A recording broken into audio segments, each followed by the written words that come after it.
రే ఆప్టిక్స్లో వచ్చేసరికి మనకి ఈ 7 టాపిక్స్ ఉన్నాయన్నమాట.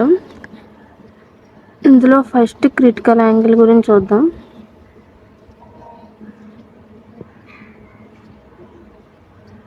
డెఫినేషన్ వచ్చేసరికి when a light ray is passing from denser medium to rarer medium, the angle of incidence in denser medium for which the angle of refraction becomes 90 degrees in rarer medium is called critical angle. ఇక్కడ మనకి first denser medium అంటే ఏంటో తెలియాలి, తర్వాత rarer medium అంటే ఏంటో తెలియాలి. First ఏదన్నా ఒక ప్లేస్ తీసుకున్నాం అనుకోండి, అది ఎయిర్ కావచ్చు, వాటర్ కావచ్చు. వాటర్ అంటే లిక్విడ్, గ్యాస్. పైన ఉన్నదేమో గ్యాస్ స్టేజ్లో ఉన్న ఎయిర్. ఇప్పుడు దీంట్లో పార్టికల్స్ అన్నీ కూడా కొంచెం దగ్గరగా ఉంటాయి, ఎక్కువ పార్టికల్స్ ఉంటాయి దీని మీద కంపేర్ చేస్తాయి, కాబట్టి ఇది డెన్సర్ మీడియం.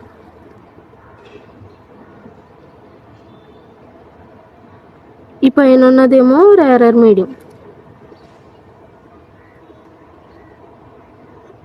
ఇప్పుడు మన డెఫినేషన్లోకి వచ్చేస్తే when a light ray is passing from denser medium to rarer medium అంటే ఒక లైట్ రే అనేది ఇలా పాస్ అవుతుంది అనుకోండి, ఇక్కడ నుంచి ఇలా రావాలి. అలా వచ్చేటప్పుడు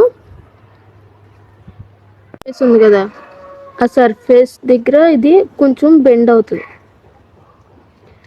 మనం ఇక్కడ పెట్టి నార్మల్ డ్రా చేసుకుంటే నార్మల్కి ఒక సఫిషియంట్ డిస్టెన్స్ దగ్గర ఉన్నప్పుడు ఇది అలా బెండ్ అవుతూ ఉంటుంది.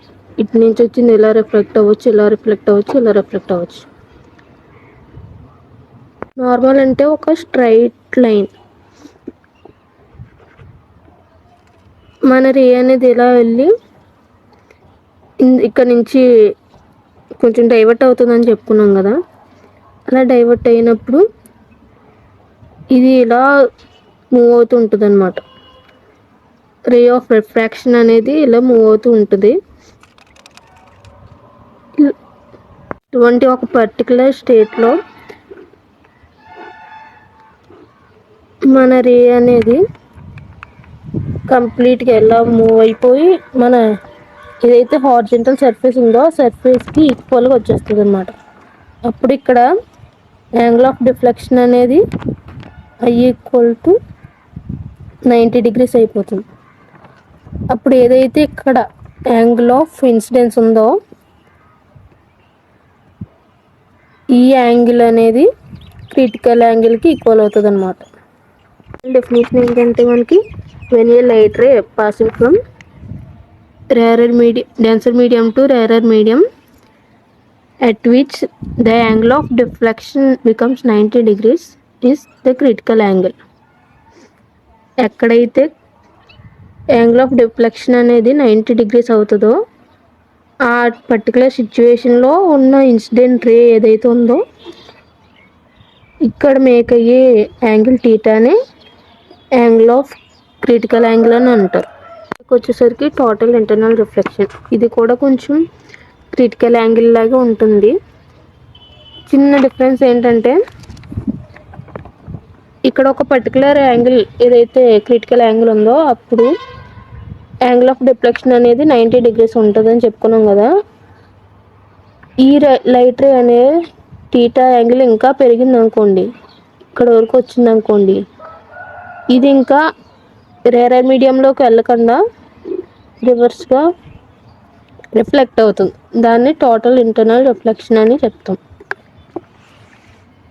సో డెఫినేషన్ వచ్చేసరికి when a light ray is passing from denser medium to rarer medium, same దీనికి లాగే when a light ray coming from denser medium to rarer medium if the angle of incidence ఇది కదా is greater than critical angle, మన critical angle కన్నా ఇది ఇంకా పెరిగినప్పుడు it gets reflected into the same medium. ఈ ఇది ఎర్రర్ మీడియంలోకి వెళ్ళకుండా ఇదే డెన్సర్ మీడియంలో మళ్ళీ రిఫ్లెక్ట్ అవుతుంది. అప్పుడు ఇలా రిఫ్లెక్ట్ అయ్యి ప్రాసెస్ ఏదైతే ఉందో ఈ ఫెనోమినా అంటే ప్రాసెస్ అమ్మా. దీన్ని టోటల్ ఇంటర్నల్ రిఫ్లెక్షన్ అంటాం. బికాస్ మిరేజ్ అంటే ఏం లేదు, ఇప్పుడు ఎండమావులు అనే పేరు వినే ఉంటారు కదా మీరు. ఎడార్లో కింద సర్ఫేస్ ఏరియా అనేది బాగా హీట్ ఎక్కువ ఉండి వాటర్ లేకపోయినా సరే వాటర్ ఉన్నట్టు కనిపిస్తుంది. అది ఎందుకంటే మన స్కైలో ఉన్న లైటింగ్, స్కై నుంచి మన కళ్ళకి ఏదైతే కనిపిస్తుందో అది ఒక భ్రాంతి వల్ల అది కింద నుంచి వచ్చినట్టు వాటర్ పౌండ్ ఉన్నట్టు లేక్స్ అవి ఉన్నట్టు కనిపిస్తుంది అనమాట. దీన్నే మనకి ఇంగ్లీష్లో మిరేజ్ అని చెప్తారు. ఫిజిక్స్లో mirage is an optical phenomena అంటే ఏం కాదు, ఒక ప్రాసెస్ అంతే. In which light rays are bend to. For suppose ఇక్కడ చూసుకున్నట్లయితే ఒక ట్రీ ఉంది అనుకుంటే, ఇక్కడ ఒక సచ్ డిస్టెన్స్లో ఒక పర్సన్ ఉన్నాడు. ఆ పర్సన్ ఈ ట్రీని చూస్తున్నప్పుడు ఈ ట్రీ దగ్గరే కాకుండా, యాక్చువల్గా ఈ ట్రీ ఇక్కడ ఉంది కానీ అక్కడ కాకుండా కింద ఉన్నట్టు మనకి ఇల్యూషన్ అనేది కలుగుతుంది అనమాట. అది ఎలా జరుగుతుందంటే లైట్ రేస్ ఇక్కడ నుంచి ఏదైతే వస్తున్నాయో అవి బెండ్ అవి డిస్ప్లేస్ అవి కింద వేరే డిస్టెంట్ ఆబ్జెక్ట్స్ ఏదైతే ఉంటాయో వాటి రేస్ డిస్ప్లేస్ అయ్యి కింద వస్తాయి. ఇది కూడా మనకి టోటల్ ఇంటర్నల్ రిఫ్లెక్షన్ ఫెనోమినాలోకి వస్తుంది. ఎందుకంటే మనకి ఇక్కడ వేరే మీడియం ఏమి లేదు కానీ రిఫ్లెక్ట్ అవుతుంది. ఇక్కడ రావాల్సింది ఇక్కడ వస్తుంది, రిఫ్లెక్షన్ అయితే ఇక్కడ జరుగుతుంది అనమాట.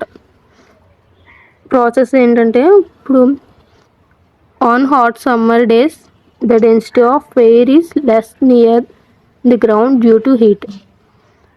సమ్మర్లో మెయిన్ రోడ్ మీద సిమెంట్ రోడ్స్ ఏదైతే ఉంటాయో అవి బాగా హీట్గా ఉంటాయి కదా. హీట్గా ఉంది అంటే కింద నేల మీద అయితే బాగా ఎక్కువ హీట్గా ఉంటుంది. అదే కొంచెం ఇలా రోడ్డు ఉందనుకోండి, రోడ్డు కొంచెం దగ్గరగా పెడితే మనకి హీట్ అనేది ఎక్కువ ఉంటుంది. అదే కొంచెం పైకి ఎట్టామనుకోండి హీట్ ఉంటుందా, హీట్ కొంచెం తక్కువ ఉంటుంది. ఇక్కడ ఏం జరుగుతుందంటే గ్రౌండ్కి దగ్గరగా ఉన్న ప్లేస్లో డెన్సిటీ ఆఫ్ ఎయిర్ అనేది తక్కువ ఉంటుంది, ఎందుకంటే హీట్ ఉంటుంది. Heat is directly proportional to the kinetic energy. Kinetic energy ఎందుకు వచ్చింది మధ్యలోకి అంటే పార్టికల్స్ ఉంటాయి కదా ఎయిర్లో, ఆ పార్టికల్స్ అనేవి ఫాస్ట్గా మూవ్ అవుతాయి అన్నమాట. ఫాస్ట్గా ఎక్కువ ఎంత మూమెంట్ ఎక్కువ ఉంటే అంత లైట్ వెయిట్ ఉంటుంది అక్కడ ఉన్న స్పేస్ ఏదైతే ఉంటుందో మీడియం. అదే హీట్ తక్కువ ఉందనుకోండి పార్టికల్స్ అన్నీ దగ్గరగా ఉంటాయి, మూవ్ అవ్వవు. సో హీట్ కోల్డ్గా ఉండి అది డెన్సిటీ అనేది ఎక్కువ ఉంటుంది. హాట్ టెంపరేచర్ ఉన్నప్పుడు డెన్సిటీ అనేది ఎక్కువ ఉంటుంది. అదే ఇక్కడ చెప్పాడు, on hot summer days the density of air is less near the ground. Density అనేది తక్కువ ఉంటుంది ఎందుకంటే హీట్ ఎక్కువ ఉంది కాబట్టి. Hotter air is less dense ఉంది ఇప్పుడు చెప్పాను కదా. And smaller refractive index than cooler air. ఇది కూడా జస్ట్ ఒక ప్రాపర్టీ అంతే, అది గుర్తుపెట్టుకోండి. When the air is stationary అంటే ఏం కాదు, కంగారు పడిపోకండి. ఇప్పుడు ఇది ఉందా, ఈ ప్లేస్ అంతా కూడా ఎయిర్ ఉంది కానీ స్టేషనరీ అనుకున్నాం అనుకోండి, ఇది కొంచెం గ్రౌండ్కి దగ్గరగా ఉంది, ఇది కొంచెం పర్లేదు.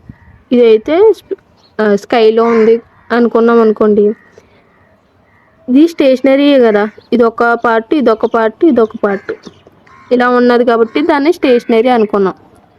When the air is stationary the optical density at different layers, first layer, second layer, third layer of air increases with height. ఇక్కడ నుంచి ఇక్కడికి హైట్ ఏదైతే పెరుగుతుందో మనకి ఆప్టికల్ డెన్సిటీ అనేది కూడా పెరుగుతుంది. డెన్సిటీ ఎలా పెరుగుతుంది, హీట్ అనేది తగ్గిపోతుంది కాబట్టి డెన్సిటీ అనేది ఆటోమేటిక్గా పెరుగుతుంది అనమాట. లాస్ట్ పాయింట్ ఏంటంటే hence the light race coming from tall bodies such as trees నుంచి వచ్చి ఏవైతే లైట్ రేస్ ఉంటాయో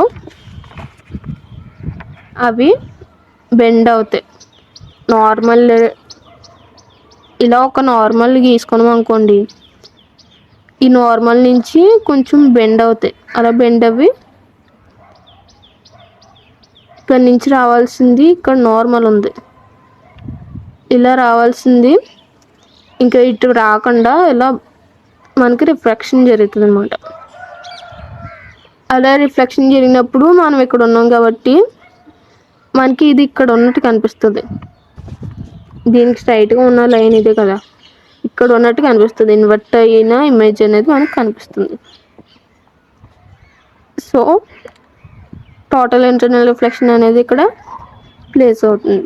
క్వశ్చన్ వచ్చేసరికి simple microscope formation of image and label diagram. ఇక్కడ మనకు వచ్చేసరికి రే డయాగ్రామ్ అనేది చాలా ఇంపార్టెంట్ అమ్మా.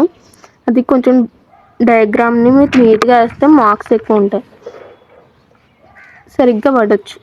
ఎక్కువ ఉంటే ఎక్స్ట్రా ఉండవు, 4 మార్క్స్కి 3 వేసేవారు 4 వేస్తారు. ఇప్పుడు వచ్చేసరికి మైక్రోస్కోప్లు ఉంటాయి కదా మన ఫిజిక్స్ ల్యాబ్లో కానీ బయాలజీ ల్యాబ్లో కానీ 10th క్లాస్లో, అది ఒక లెన్స్ కలిగి ఉంటుంది. లెన్స్ అంటే ఏం కాదు, గ్లాస్ లెన్స్ ఉంటుంది. ఇలా గ్లాస్ లెన్స్ ఉండి మనం ఇక్కడ నుంచి చూస్తాం కదా కళ్ళు పెట్టి, మనకి అప్పుడు లోపల ఉన్నది ఏదైతే ఉంటాయో పార్టికల్స్ అవి కొంచెం పెద్దగా ఉన్నట్టు కనిపిస్తుంది. అలా కనిపించడాన్ని దీన్ని మ్యాగ్నిఫైయింగ్ లెన్స్ అంటారు. ఆ మ్యాగ్నిఫైయింగ్ గ్లాస్ అదే ఫస్ట్ స్టేట్మెంట్లో చెప్పాడు ఏంటంటే a simple microscope consist of only one convex lens of small focal length.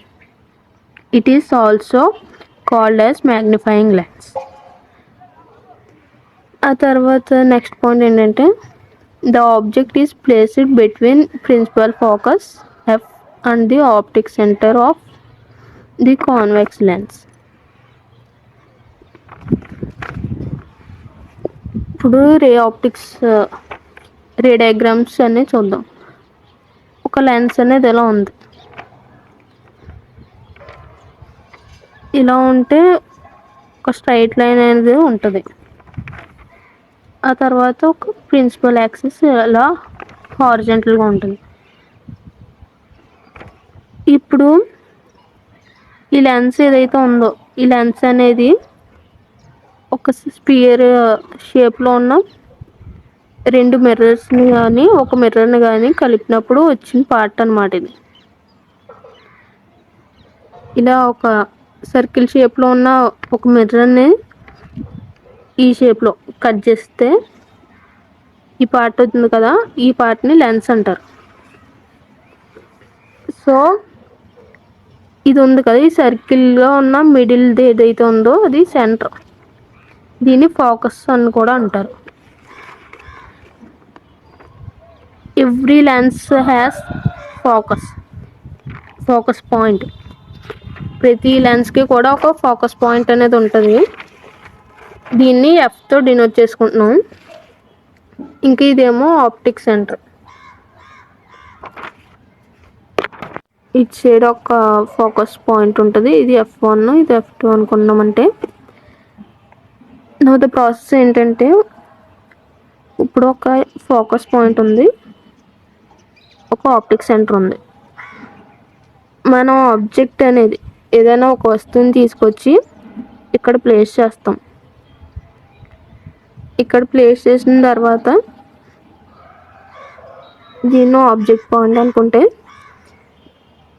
ఇది ఏదైతే ప్రిన్సిపల్ యాక్సిస్ ఉందో ఈ ప్రిన్సిపల్ యాక్సిస్కి ప్యారలల్గా ఈ లెన్స్ వరకు ఒక లైన్ గీసుకోవాలి. కొంచెం ప్యారలల్గా తీసుకోండి. ఇది కూడా ప్యారలల్గా ఉండాలి, అప్పుడే మీకు డ్రాయింగ్ అనేది పర్ఫెక్ట్గా వస్తుంది. వచ్చిన తర్వాత సైడ్ ఇంకో ఫోకస్ ఉంటుంది కదా,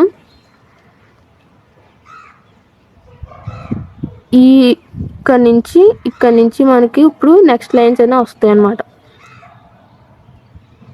ఈ పాయింట్ ఏదైతే ఉందో దీన్ని ఈ ఫోకస్ పాయింట్ నుంచి F2 ఫోకస్ పాయింట్ నుంచి పంపించాలి. స్కేల్తో తీసుకోండి, నేను తీసుకురాలేదు అందుకని దీంతో తీస్తాను. ఆ తర్వాత దీన్నేమో ఈ ఆప్టిక్ సెంటర్ నుంచి డ్రా చేసుకోవాలి. ఇప్పుడు ఏం చేయాలి, ఈ రెండు టచ్ అయిన దిక్కున మనకి ఆబ్జెక్ట్ యొక్క ఇమేజ్ అనేది ఫామ్ అవుతుంది. కానీ ఈ రెండు ఎలా వెళ్తున్నాయి, ఇది ఇటు వెళ్ళిపోతుంది, ఇది ఇటు వెళ్ళిపోతుంది, ఎక్కడన్నా కలుసుకుంటుందా కలుసుకోదు. అప్పుడు ఏం చేయాలంటే ఇది కొంచెం బ్యాక్ సైడ్కి ఎక్స్టెండ్ చేసుకోవాలి. బ్యాక్ సైడ్కి ఎక్స్టెండ్ చేసుకున్నప్పుడు ఇది కూడా ఎక్స్టెండ్ చేసుకోవాలి.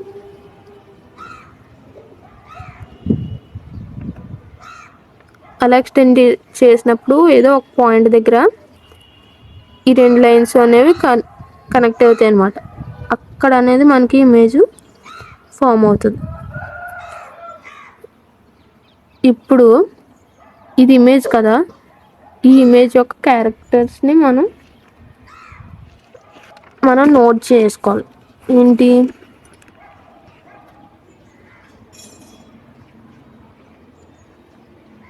ఈ ఇమేజ్ అనేది ఫార్వర్డ్ విర్చువల్ అంటే రియల్ కాదు. ఈ లైన్కి ఇటు సైడ్ వస్తే రియల్, ఇటు సైడ్ కాకుండా ఇటు సైడ్ మనం ఏదైతే ఇమాజినరీ లైన్స్తో గీసుకున్నామో ఇటువంటి ఇమేజెస్ని విర్చువల్ ఇమేజెస్ అంటారు. ఆ తర్వాత ఎరెక్టెడ్ క్యారెక్టర్ని కలిగి ఉంది. ఎరెక్టెడ్ అంటే ఇప్పుడు నార్మల్గా ఏదైనా ఇమేజ్ ఫామ్ అయినప్పుడు ఇటు సైడ్కి వస్తుంది, ఇలా వస్తుంది, అది కిందకు ఉంది. కానీ ఇదైతే పైకి స్ట్రైట్గా ఉంది కాబట్టి ఎరెక్టెడ్ అని అంటారు. ఆ తర్వాత మ్యాగ్నిఫైడే కదా, ఇదైతే ఇంత ఉంది, దీనికి ఇమేజ్ దీనికన్నా పెద్దది ఉంది.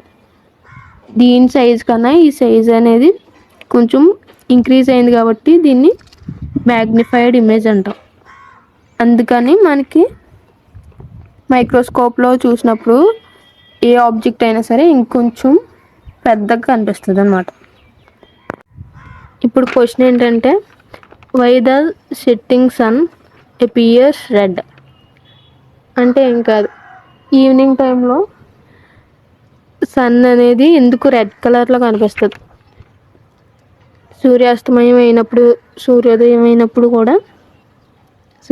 అయినప్పుడు తెలీదు. ఇప్పుడు మన క్వశ్చన్ అయితే మాత్రం సూర్యాస్తమయం అయినప్పుడు ఎందుకు సన్ అనేది రెడ్ కలర్లో కనిపిస్తుంది అని క్వశ్చన్. ఆన్సర్ చూసుకుంటే,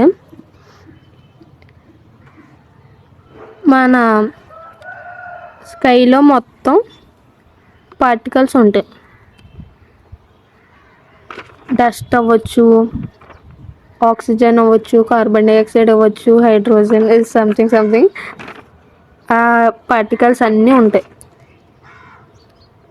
మన సన్ నుంచి వచ్చే రేస్ ఏవైతే ఉంటాయో ఈ రేస్ అన్నీ కూడా మనల్ని చేరుకోవడానికి కన్నా ముందు ఈ పార్టికల్స్లోకి వెళ్ళి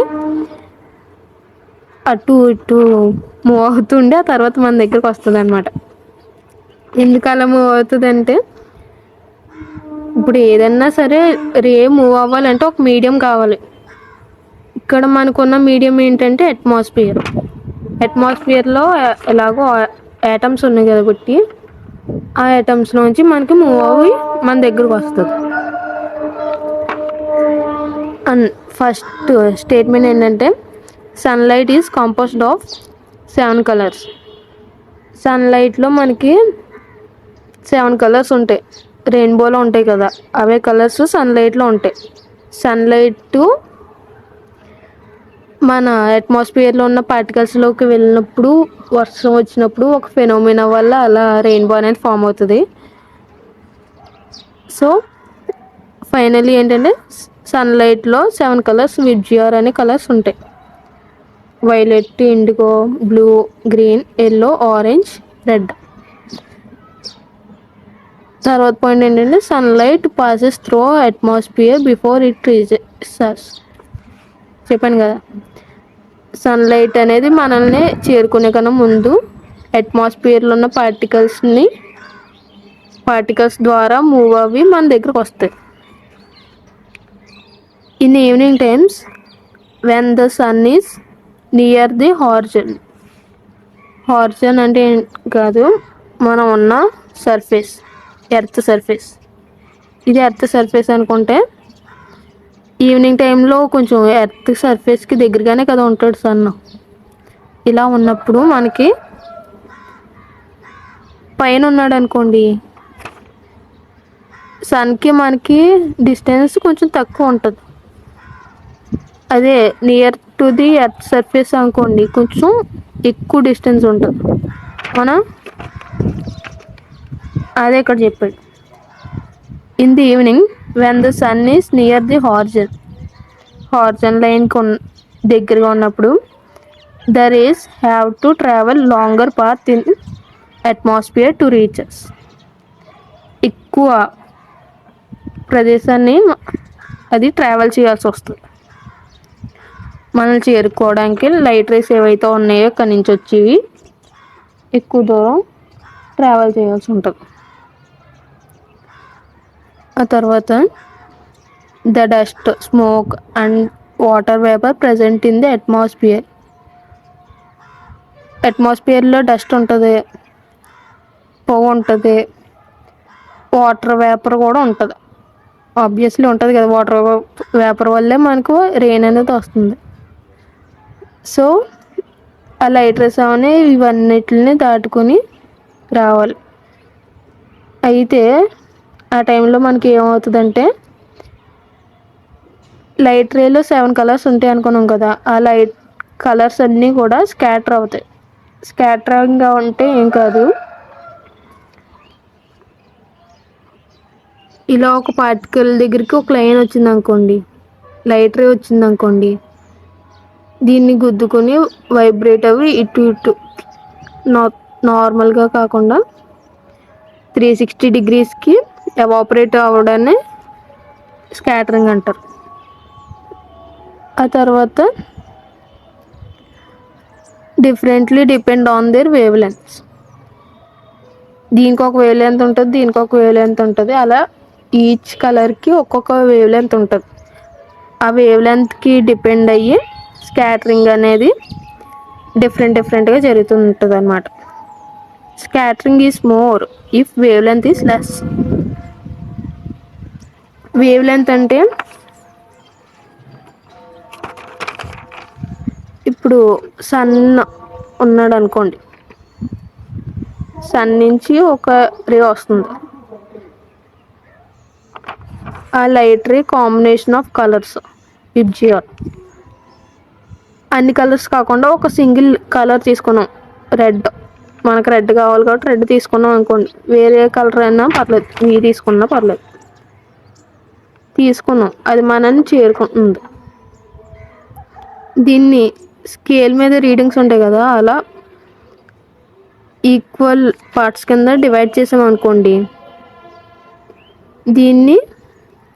ఈ డిస్టెన్స్ని వేవ్ లెంత్ అంటారు. ఈ డిస్టెన్స్ అలా ఏదైతే యూనిట్స్ ఉన్నాయో దాన్ని యూనిట్ ఆఫ్ లెంత్, దాన్ని వేవ్ లెంత్ అంటారు. ఈ వేవ్ లెంత్ ఎక్కువ ఉంటే స్కాటరింగ్ అనేది తక్కువ జరుగుతుంది. అంతే, తక్కువ జరుగుతుంది.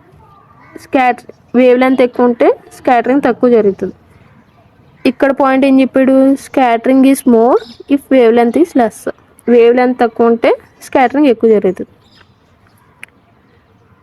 As red has longer wavelength, రెడ్కి అనేది వేవ్ లెంత్ ఎక్కువ ఉంటుంది.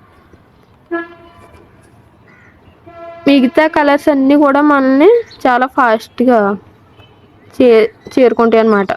కానీ రెడ్ అనేది స్లోగా వస్తుంది. ఇప్పుడు తాబేలు, కుందేలు స్టోరీలో లాగా రెడ్ అనేది తాబేలు, మిగతా వైలెట్, మిగతా కలర్స్ అన్నీ కూడా కుందేల్స్. మనకి ఇక్కడ ఏం జరుగుతుంది అంటే తాబేలు అనేది స్లోగా వస్తుంది, రెడ్ కలర్ అనేది స్లోగా వస్తుంది. మిగతా కలర్స్ అనేవి ఫాస్ట్గా వచ్చేసి ఇలా ఫాస్ట్గా వచ్చే క్రమంలో ఇది కలిసిపోతాయి అన్నమాట. కలిసిపోయి ఒకదానికొకటి కలిసిపోయి ఫైనల్గా వైట్ కలర్లో మిక్స్ అయిపోతాయి. కానీ రెడ్ అనేది స్లోగా వస్తుంది కదా, అది రెడ్ కలర్ అలా రిమైన్ అయిపోయి మనకి ఫైనల్గా మనం ఎక్కడైతే ఉన్నామో మన కళ్ళకి కనిపిస్తుంది అన్నమాట, ఇంటి రెడ్ కలర్. అదే మనకి ఇక్కడ చెప్పాడు. As red has longer wavelength. Wavelength అంటే డిస్టెన్స్ ఏదైతే ఉందో అది ఎక్కువ దూరం ట్రావెల్ చేస్తుంది. It is as red has longer wavelength it scatters less. అక్కడ ఉండే ఏదైతే ఉందో స్కాటరింగ్ అనేది తక్కువ జరుగుతుంది రెడ్కి. So thus red comes to us straight, మన దగ్గరికి స్ట్రైట్గా వచ్చేస్తుంది. While other colours get scattered into space. మిగతా కలర్స్ అన్నీ కూడా మనం చేరుకోకుండా ఇంకా అలాగా స్పేస్లోనే కలిసిపోతాయి అన్నమాట. సో ఆ విధంగా మనకి సన్ సెట్టింగ్ అనేది రెడ్ కలర్లో కనిపిస్తుంది. రెయిన్బో ఫార్మేషన్ ప్రీవియస్ టాపిక్లో చెప్పుకున్నప్పుడు సన్ సెట్టింగ్ రెడ్ ఎందుకు ఉంటుందని చెప్పుకున్నాం కదా, కొంచెం దానికి రిలేటెడ్గానే రెయిన్బో కూడా ఉంటుంది. ఫస్ట్ రెయిన్బో అనేది 2 టైప్స్ ఉంటుంది, అదేంటో తర్వాత చెప్తాను. ఫస్ట్ రెయిన్బో అంటే ఏంటో తెలుసుకోండి. రెయిన్బో అంటే it is a multi coloured arc. Arc అంటే ఏం కాదు, ఈ షేప్లో ఏదైతే ఉంటుందో దాన్ని ఆర్క్ అంటారు. That appears in the sky opposite to sun on a rainy day is called rainbow. ఇది మనందరికీ తెలుసు కానీ డెఫినేషన్ మాత్రం రాయాలి. It is a multi colours ఉంటాయి opposite to the sun. Sun ఏదైతే ఉందో ఆ సన్ ఉన్న దగ్గర మనకి రెయిన్బో కనిపించదు, దానికి ఆపోజిట్ ఉన్న సైడ్లో కనిపిస్తుంది, దాన్ని రెయిన్బో అంటారు. ఇప్పుడు పడితే అప్పుడు కనిపించదు, మళ్ళీ రైనీ డేస్లో మాత్రమే కనిపిస్తుంది. అది ఎందుకు రైనీ డేస్లోనే అంటే చెప్పుకుందాం. Rainbow is a combination of combined effects of dispersion, refraction and total internal reflection. Total internal reflection చెప్పుకున్నాం. రిఫ్రాక్షన్ అంటే ఒక మీడియం నుంచి ఇంకో మీడియంలోకి వెళ్ళినప్పుడు ఆ లైట్ రే అనేది కొంచెం డైవర్ట్ అవుతుంది అన్నమాట. ఇలా వెళ్ళేది కొంచెం అలా డైవర్ట్ అవుతుంది, అటు ఇటు అలా డైవర్ట్ అవ్వడాన్ని రిఫ్రాక్షన్ అంటారు. డిస్పర్షన్ అంటే పరుచుకోవడం అన్నమాట. పార్టికల్గా ఉన్నప్పుడు అలా సపరేట్గా ఎవాపరేట్ అవ్వడం. నెక్స్ట్ వచ్చేసరికి this happens due to spherical water droplets of rain in atmosphere. Rain ఎలా పడుతుంది, ఇలా డ్రాప్స్లా పడుతుంది.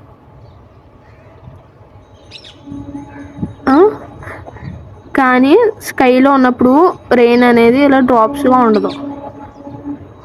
స్కైలో ఉన్నప్పుడు ఒక స్పెరికల్ షేప్లో బాల్లా ఉంటుంది అన్నమాట. ఆ స్పెరికల్ షేప్లో ఉన్నప్పుడు మాత్రమే మనకి రెయిన్బో అనేది కనిపిస్తుంది. అట్ల వల్ల మాత్రమే మనకి రెయిన్బో ఫామ్ అవుతుందని ఈ పాయింట్లో చెప్పారు. The water drops in atmosphere acts like prism. Prism తెలుసు కదా మీకు ప్రాక్టికల్స్లో ఉంటుంది.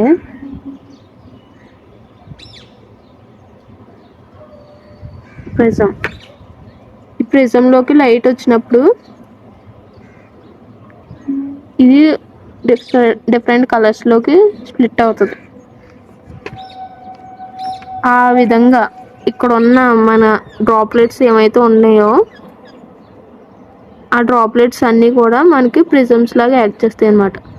సన్ నుంచి వచ్చి బీమ్ ఏదైతే ఉందో లైట్ రేస్ దీంట్లోకి వెళ్ళి ప్రిజం లాగా స్ప్లిట్ అవుతాయి. ప్రతి డ్రాప్లెట్లోకి వెళ్ళి స్ప్లిట్ అవుతూ ఉంటాయి. ఆ స్ప్లిట్ అయ్యే టైంలో ఈ రేస్ అనేది వైట్ కలర్లో వచ్చి దాని కన్సిస్టెంట్ కలర్స్ ఏవైతే ఉంటాయో విబ్జిఆర్ కలర్స్లోకి స్ప్లిట్ అవుతాయి. రెడ్, వైలెట్ అలా అన్ని కలర్స్లోకి ప్రతి డ్రాప్లెట్ దగ్గర స్ప్లిట్ అవుతూ ఉంటాయి. ఆ టైంలో మనకి రెయిన్బో అనేది ఫామ్ అవుతుంది. Due to dispersion and total internal reflection. ఇంకా primary rainbow, secondary rainbow. Primary rainbow అంటే ఏం లేదు, ఇది గుర్తుపెట్టుకుంటే ఇది మీకు ఆటోమేటిక్గా వచ్చేస్తుంది. Sunlight is first refracted at the entrance. ఈ రెయిన్ డ్రాప్, ఒక రెయిన్ డ్రాప్ తీసుకున్నాం. ఇక్కడ ఉన్న డ్రాప్ ఏదైతే ఉందో అది ఇక్కడ డ్రా చేశాను. దాంట్లోకి ఒక సన్ రే వస్తుంది. అది ఏదైతే ఉందో అది గెట్ రిఫ్రాక్టెడ్. రిఫ్రాక్టెడ్ అంటే ఏంటి చెప్పాను కదా, కొంచెం స్లైట్గా బెండ్ అవుతుంది. బ్లెండ్ అయ్యి ఇలా వస్తుంది అన్నమాట correct. And causes different colors. ఇది ఒక్కటి అయితే పర్లేదు, కానీ మనకి సన్లైట్లో 7 కలర్స్ ఉంటాయి కాబట్టి డిఫరెంట్ కలర్స్ ఫామ్ అవ్వడానికి ఇక్కడ ఉన్నది రిఫ్రాక్షన్ జరుగుతుంది, అదే main theme. Next, these refracted rays strike the inner surface of the drop and get refracted internally. ఈ రే ఏదైతే ఉందో ఇక్కడ డ్రాప్ సర్ఫేస్ ఉంది కదా, డ్రాప్ యొక్క సర్ఫేస్ దగ్గర టచ్ అవి ఇంటర్నల్గా రిఫ్రాక్ట్ అవుతాయి. Internal reflection, total internal reflection జరుగుతుంది. ఇలా బయటకు వెళ్ళకుండా క్రిటికల్ యాంగిల్ కన్నా పెద్ద యాంగిల్ ఉంది కాబట్టి మనకి ఇక్కడ ఇన్సిడెంట్స్ బయటకు వెళ్ళకుండా ఇలా రిఫ్లెక్ట్ అవుతాయి, స్కైలోకి రిఫ్లెక్ట్ అవుతాయి. ఇక్కడ ఫస్ట్ సన్లైట్ అనేది ఇలా వచ్చి ఇక్కడ రిఫ్రాక్ట్ అయ్యి డిస్పర్షన్ జరుగుతుంది. కలర్స్ అనేవి సపరేట్ అవి ఇక్కడ ఇన్నర్ సర్ఫేస్ దగ్గర ఇంటర్నల్గా రిఫ్లెక్ట్ అవుతాయి అన్నమాట. These internally reflected get refracted at the opposite surface again. ఇక్కడ ఉన్నవి ఇక్కడికి వెళ్తున్నాయి కదా, ఇక్కడ మళ్ళీ కూడా ఇక్కడ ఏదైతే ప్రాసెస్ జరిగిందో రిఫ్రాక్షన్ జరిగిందో బెండ్ అయింది కదా, సేమ్ అదే విధంగా ఇక్కడ కూడా బెండ్ అవుతాయి. అలా బెండ్ అవి మనకి ఎలా ఫామ్ అవుతుంది, ఆపోజిట్ సర్ఫేస్ మీద కమ్ అవుట్ బయటకు వచ్చి రిఫ్రాక్ట్ అవుతాయి. As red is less deviated it comes right to observer and appears at top. మనకి రెడ్కి వేవ్ లెంత్ అనేది పెద్దది అనుకున్నాం కాబట్టి అది స్లోగా వస్తుంది. స్లోగా వచ్చినప్పుడు ఇప్పుడు బైక్ రేస్ ఉందనుకోండి, ఫాస్ట్గా వచ్చిన వాళ్ళు ఎవరైనా అడ్డంగా వచ్చినప్పుడు ఫాస్ట్గా పడిపోతాడు వెంటనే పడిపోతాడు. అదే స్లోగా వచ్చేవాడైతే కొంచెం టర్న్ తీసుకుని స్లోగా వెళ్ళిపోవచ్చు. అదే ఇక్కడ జరుగుతుంది. రెడ్ అనేది comes straight to the observer and appears on top has less deviated. తక్కువ డీవియేట్ అవుతుంది, సో టాప్లో ఉంటుంది. ఇప్పుడు మనమే ఎగ్జాంపుల్ తీసుకున్నాం అనుకోండి, అన్నిటికీ డీవియేట్ అయిపోయినప్పుడు, ఇన్స్టాగ్రామ్ కట్ట డీవియేట్ అయిపోయినప్పుడు ఆబ్వియస్లీ మన పర్సంటేజ్ అనేది తక్కువ వస్తుంది. కానీ దేనికి కూడా డీవియేట్ అవ్వకుండా ఉంటే టాప్లో ఉంటాం. అలాగే రెడ్ అనేది టాప్లో ఉంటుంది. ఇంకా నెక్స్ట్ కలర్ వచ్చేసి వైలెట్ ఎక్కువగా డీవియేట్ అయిపోతుంటుంది. It comes from lower level drops and appears at bottom. ఇంక ఇది లాస్ట్లో ఉంటుంది వైలెట్ వేవ్ లెంత్ అనేది తక్కువ, రెడ్ వేవ్ లెంత్ అనేది ఎక్కువ. అది గుర్తుపెట్టుకున్నా పర్లేదు, మీకు ఏ పాయింట్ గుర్తు రాకపోతే అది కూడా రాసొచ్చు. నెక్స్ట్ సెకండరీ రెయిన్బో అంటే ఏం లేదు, it forms due to double internal reflection of sunlight in the rain drops. This appears faint and the color in it will be reverse order. ఇప్పుడు ఇక్కడ రిఫ్రాక్షన్ జరిగి బయటికి వెళ్ళిపోతున్నాయి కదా, అలా జరగకుండా సెకండరీ రెయిన్బోలో ఏం జరుగుతుందంటే ఇక్కడ మళ్ళీ ఇలా రిఫ్లెక్ట్ అవుతాయి.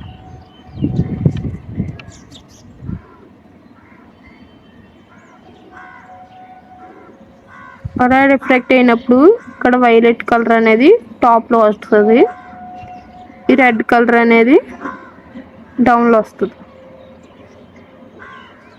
ఇది ఫస్ట్ ఇయర్ అనుకోండి, ఇది సెకండ్ ఇయర్ అనుకోండి, లేదంటే ఇది సెకండ్ ఇయర్ అది ఫస్ట్ ఇయర్ అలా అనుకుంటే 10th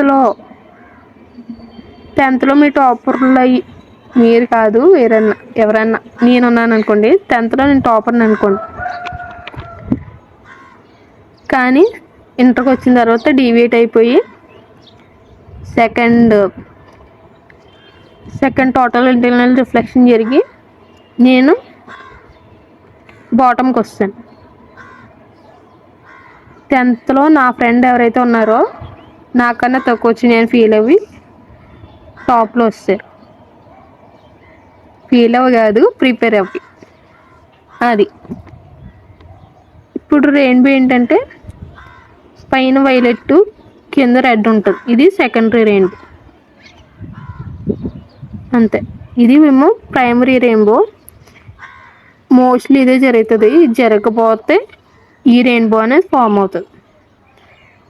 దీన్ని గుర్తుపెట్టుకుని దీనికి రివర్స్ దీన్ని రాసేసుకోండి. ఒక పాయింట్ ఏంటంటే డబల్ ఇంటర్నల్ రిఫ్లెక్షన్ అనేది జరుగుతుంది అని చెప్తే సరిపోద్ది. And the last question, define focal length of a concave mirror. Prove that the radius of curvature of a concave mirror is double its focal length. Focal length అంటే ఏంటి ఇందాక చెప్పాను మీకు. ఎవ్రీ లెంత్ ఒక లెన్స్ తీసుకున్నాం అనుకోండి, ఇది 2 parts, 2 circle shape ఉన్న మిర్రర్స్ నుంచి తీసుకుంటారు.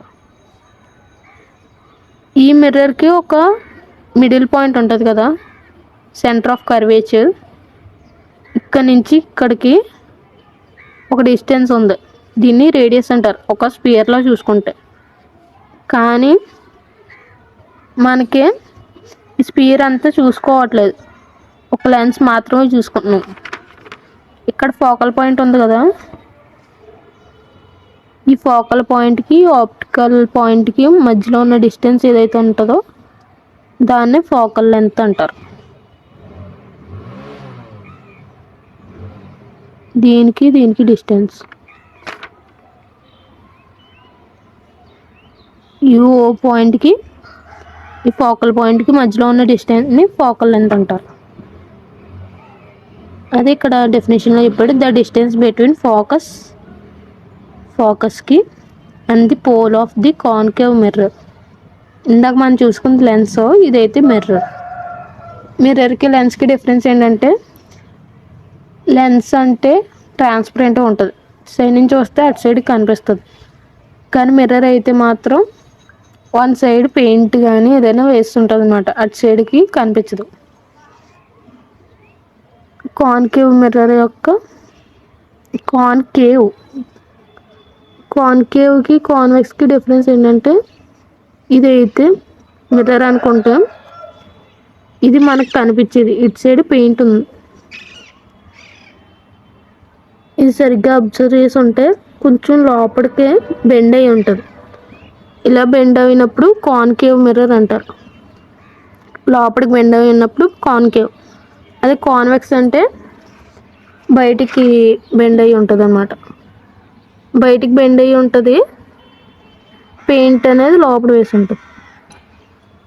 అది మనకు అనవసరం. కాన్కేవ్ అనేది ఇప్పుడు తీసుకుందాం అనమాట. ఇలా బెండ్ అయి ఉన్నప్పుడు ఇక్కడ వరకు తీసేసుకుంటే మనకి సరిగ్గా రాదు, కాబట్టి ఒక పాయింట్ తీసుకుని అక్కడి నుంచి మనకు కావాల్సిన ప్రాసెస్ని చేస్తాం. ఇప్పుడు proof. Consider a concave mirror of pole. ఒక కాన్కేవ్ మిర్రర్ ఆఫ్ పోల్ తీసుకున్నాం. పోల్ అంటే మిడిల్ పాయింట్ తీసుకున్నాం. ఫోకస్ ఇది. And center of curvature.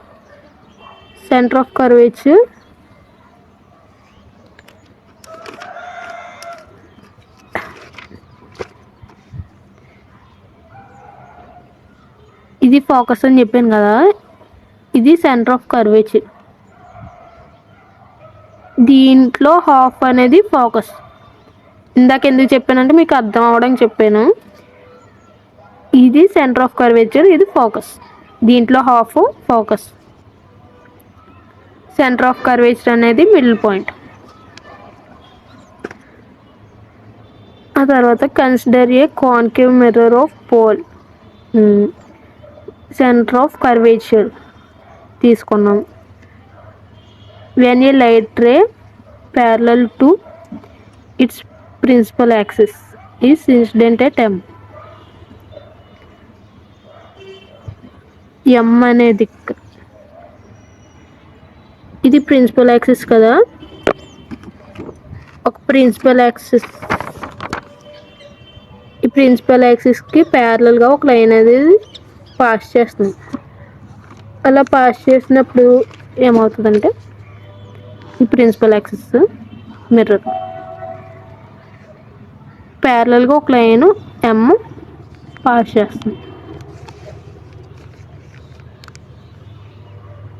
The reflected ray passes through it's focus. Lens అయితే దీని నుంచి అటు సైడ్కి వెళ్ళిపోతుంది, ఇక్కడలాగా. ఇది మైక్రోస్కోప్ లెన్స్, కానీ ఇది మిర్రర్ కాబట్టి ఇటు సైడ్ నుంచి బయటకు వెళ్ళకుండా రిఫ్లెక్ట్ అవుతుంది. ఇంటర్నల్ రిఫ్లెక్షన్ అనేది జరుగుతుంది అనమాట. అప్పుడు సేమ్ ఇటు సైడ్ ఉన్న ఫోకస్లోంచి ఈ పాయింట్ దగ్గర ఉన్నది మూవ్ అవుతుంది. ఈ లైట్ రే అనేది ఇక్కడ ఫోకస్ ఉంది, ఇక్కడ సెంటర్ ఆఫ్ కర్వేచర్ ఉంది. ఇక్కడ ఈ ఫోకస్ నుంచి రిఫ్లెక్ట్ అవుతుంది. ఇలా వచ్చిన రే ఇలా రిఫ్లెక్ట్ అవుతుంది. ఒకటే. ఇంకా the line joining M and C is normal to the mirror. ఈ ఎమ్నే సిని కలిపేది ఏదైతే ఉందో అది నార్మల్. నార్మల్ అంటే కాదు, దీనికి హారిజాంటల్గా తీసుకున్న లైన్ ఏదైనా సరే నార్మల్ అని చెప్పుకుంటాం. ఈ ఎమ్నే సిని కలిపేది ఏదైతే ఉందో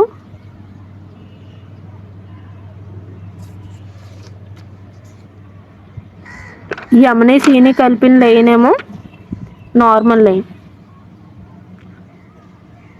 నార్మల్ లైన్ ఎందుకన్నామంటే ఇక్కడ 90 degrees ఉంటుంది మనకి. ఆ తర్వాత if the angle of incidence is theta, angle of incidence ఏదైతే ఉందో ఇది టీటా. నార్మల్కి ప్రిన్సిపల్ యాక్సిస్కి మధ్యలో ఉన్నది టీటా అనుకుంటే, the angle of reflection FOMC also be theta as per law of reflection. Reflection law ప్రకారం FMC కూడా ఇక్కడ ఉన్న యాంగిల్ కూడా టీటా అవుతుంది. రిఫ్లెక్షన్ లా ప్రకారం. ఆ తర్వాత వచ్చేసి in figure MCP equal to theta. ఇది టీటా అనుకున్నాం అనుకోండి, ఆబ్వియస్లీ ఇది ఒక ట్రాన్స్వర్స్ వేవ్ అనుకున్నాం అనుకోండి, ఆపోజిట్ ఇంటర్నల్ యాంగిల్స్ కదా ఈ రెండు, ఇది ఆపోజిట్ ఇంటర్నల్ యాంగిల్స్ కాబట్టి ఇది కూడా టీటా అవుతుంది. ఇప్పుడు ఈ రెండు కలిపేస్తే కాంబినేషన్లో 2θ అవుతుందా? ఆ 2θ ఈ 2θ దీనికి ఏమవుతుంది? ఇది ట్రాన్స్వర్స్ యాంగిల్, ఇంకొక ట్రాన్స్వర్స్ లైన్ అనుకుంటే ఈ రెండు ప్యారలల్ లైన్స్, ఇది ట్రాన్స్వర్స్ లైన్ కాబట్టి ఇది కూడా total internal angles, internal opposite angles కాబట్టి ఈ యాంగిల్ 2θ అవుతుంది, ఈ యాంగిల్ 2θ అవుతుంది.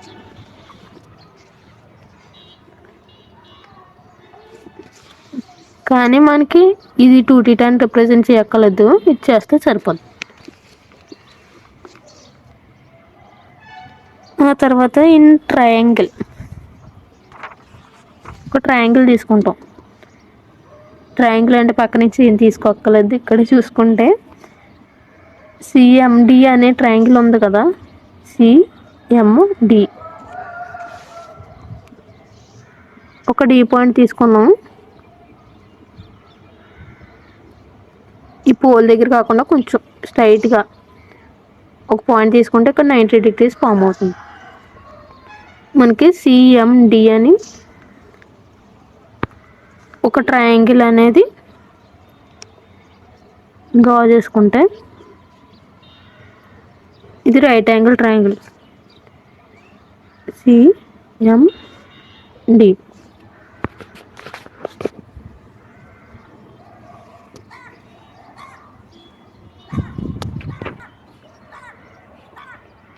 According to the Pythagoras theorem, ఈ యాంగిల్ టీటా అనుకున్నాం కదా, అందాక టీటా అనుకున్నాం కాబట్టి ఈ టీటాకు ఆపోజిట్ హైపోటెనస్ అడ్జసెంట్. దీని ప్రకారం tan θ తీసుకున్నాం అనుకోండి, tan θ ఈక్వాలిటీ ఏమవుతుంది? ఆపోజిట్ బై అడ్జసెంట్ కదా, ఆపోజిట్ బై అడ్జసెంట్ కాబట్టి MD/CD, ఇది tan θకి formula. And in triangle FMD, ఇవి ట్రయాంగిల్ అయిపోయింది, పెద్ద ట్రయాంగిల్ అయిపోయింది, చిన్న ట్రయాంగిల్ తీసుకుంటాం FOMD. స్మాల్ ట్రయాంగిల్లో ఇది కూడా 90 degrees FOMD. ఇందులో tan θ ఏమవుతుంది చెప్పండి? tan θ equal to MD/FD. కానీ మనకి ఇక్కడ టీటా కాదు 2θ, so tan 2θ equal to MP/FD. And as theta is very small, మనకు ఉన్నదే మిర్రర్ ఎంత ఉంటుంది, దాంట్లో టీటా అనేది ఇంకా చిన్నది ఉంటుంది కాబట్టి tan θని మనం టీటా కింద కన్సిడర్ చేస్తాం. సో tan 2θ ఈక్వల్ టు 2θ అయిపోద్ది. దెన్ టీటా ఈక్వల్ టు ఏమవుతుంది, ట్యాన్ని రిమూవ్ చేసేస్తే theta equal to MD by CD and 2θ equal to MP by FD. ఇప్పుడు ఇక్కడ గమనించండి సరిగ్గానే 2θ ఉందా, 2θ వాల్యూ ఉంది కదా, ఇది టీటా కదా, ఈ టీటా ప్లేస్లో ఈ వాల్యూని వేసుకోవచ్చు కదా, వేసుకుందాం. 2 into MD by CD equal to MP by FD. అయిపోయిందా? ఆ తర్వాత నెక్స్ట్ స్టెప్ ఏంటి, ఎండి పి లేదు డిఏ, ఎండి కదా, ఇది డిఏ పి అనేది ఎక్కడ లేదు, అన్ని డీలే. ఈ ఎండి క్యాన్సిల్ అయిపోద్ది, మన డి పాయింట్ నుంచి కదా తీసుకుంటున్నాం. ఎండి క్యాన్సిల్ అయిపోయిన తర్వాత ఏం మిగులుతుంది, 2 into 1 by CD equal to 1 by FD.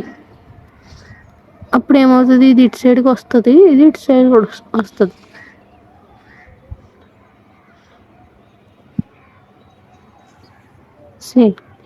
FD ఉంది కదా, 2FD ఈక్వల్ టు సిడి, ఇటు సైడ్కి వచ్చేసి CD.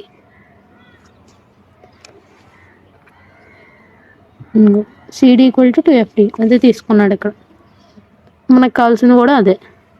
Therefore CD equal to FD. ఇది వచ్చింది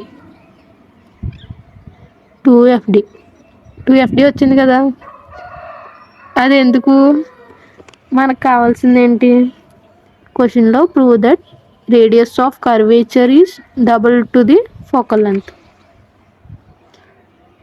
ఫోకల్ లెంత్ డబుల్ ఉందని ప్రూవ్ చేయాలి. ఎఫ్డి అంటే ఏంటి గమనించండి ఒకసారి, ఎఫ్డి అంటే ఫోకల్ లెంత్. మనం ఇందాక అదేగా చెప్పుకున్నాం, ఫోకల్ పాయింట్కి ఫోకస్కి సెంటర్ పాయింట్, ఆప్టిక్ పాయింట్ ఏదైతే ఉందో దీనికి మధ్యలో ఉన్నది ఫోకల్ లెంత్ అనుకున్నాం. FDకి మధ్యలో ఉన్న డిస్టెన్స్ ఫోకల్ లెంత్. మనం ఇక్కడ ఉన్నది ఎఫ్డి అంటే focal length equal to 2 into focal length. CD అంటే ఏంటి, ఇది ఇక్కడ నుంచి ఇక్కడికి ఉన్న డిస్టెన్స్ ఏంటి, ఫస్ట్ ఇది center of curvature point, centre of curvature పాయింట్కి దీనికి మధ్యలో ఉన్న డిస్టెన్స్ మనకి